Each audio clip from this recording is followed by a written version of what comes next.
Hyderabad LB నగర్లోని teachers కాలనీలో విషాదం చోటు చేసుకుంది. అమెరికాలోని డల్లాస్లో గుర్తు తెలియని దుండగులు కాల్పులు జరిపారు. ఆ కాల్పుల్లో భారతదేశానికి చెందిన యువకుడు మరణించాడు. మృతి చెందిన చంద్రశేఖర్ మృతదేహం ఇండియాకు చేరుకోగా రాష్ట్ర మంత్రులు శ్రీధర్బాబు, లక్ష్మణ్ యువకుడి నివాసానికి చేరుకుని సంతాపం తెలియజేశారు. ప్రభుత్వ పరంగా చంద్రశేఖర్ ఇద్దరి అన్నదమ్ములకు ప్రైవేటు సంస్థల్లో ఉద్యోగాలు ఇస్తామని మంత్రి శ్రీధర్బాబు తెలిపారు.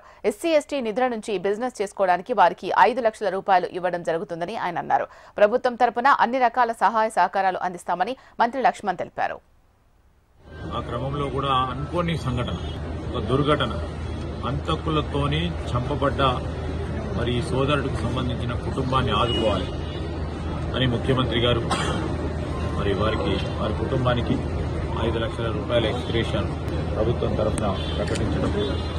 దానికి తోడు వారి ఇద్దరు అన్నలు కూడా బాగా చదువుకున్న వ్యక్తులు, వారికి కూడా మరి ప్రైవేటు ఉద్యోగాల విషయంలో వెంటనే చేసే కార్యక్రమంతో పాటు ప్రభుత్వ పరంగా కూడా మేము వారిని అందరినీ కూడా ఆదుకుంటామని మరి మీ ద్వారా మరి వారి కుటుంబ సభ్యులకు కూడా తెలియజేస్తూ మరి ఆ చంద్రశేఖర్ గారి ఆత్మకు శాంతి చేకూరాలని మేము మా ప్రభుత్వం తరఫున, మా మిత్రులందరి తరఫున ఆ భగవంతుని ప్రార్థిస్తూ మరి కుటుంబ సభ్యులకు సంతాపాన్ని వ్యక్తం చేస్తాం. కుటుంబం భారం అంతా కూడా అతనిపై ఉంది. మెడికల్ పరంగా బీడీఎస్ కంప్లీట్ చేసి ఉన్నతమైన చదువు చదువుకోవాలని చెప్పి తండ్రి యొక్క ఆకాంక్ష. నేను ఎంత కష్టమున్నా నా పిల్లలు గొప్పగా చదువుకోవాలని చెప్పి ఆ కుటుంబంలో తల్లి ఎంతో కష్టపడి బయట దేశాలకు పంపించినారు.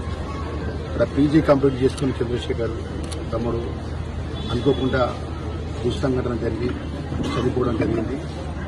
ఆ చనిపోయిన విషయం తెలిసిన వెంటనే ఆ కుటుంబానికి రాష్ట్ర ముఖ్యమంత్రి ఆదేశాలు ఇచ్చి ఇక్కడ స్థానికంగా ఉన్నటువంటి మా కాంగ్రెస్ పార్టీ నాయకులు, మరి ఇన్ఛార్జ్ మినిస్టర్ ఉన్న పెద్దలు, ఈ రంగారెడ్డి జిల్లా మంత్రివర్యులు పెద్దలు శ్రీధర్బాబు గారు, వెల్ఫేర్ మినిస్టర్గా ఆ సంఘటన విషయం తెలిసిన వెంటనే నెక్స్ట్ డే నేను ఇక్కడ స్వయంగా వచ్చి ఆ కుటుంబానికి అన్ని విధాలు కూడా ప్రభుత్వం అండగా ఉంటుంది, మీరు ధైర్యంగా ఉండాలని చెప్పి ఆ తల్లిని ఓదార్చడం జరిగింది.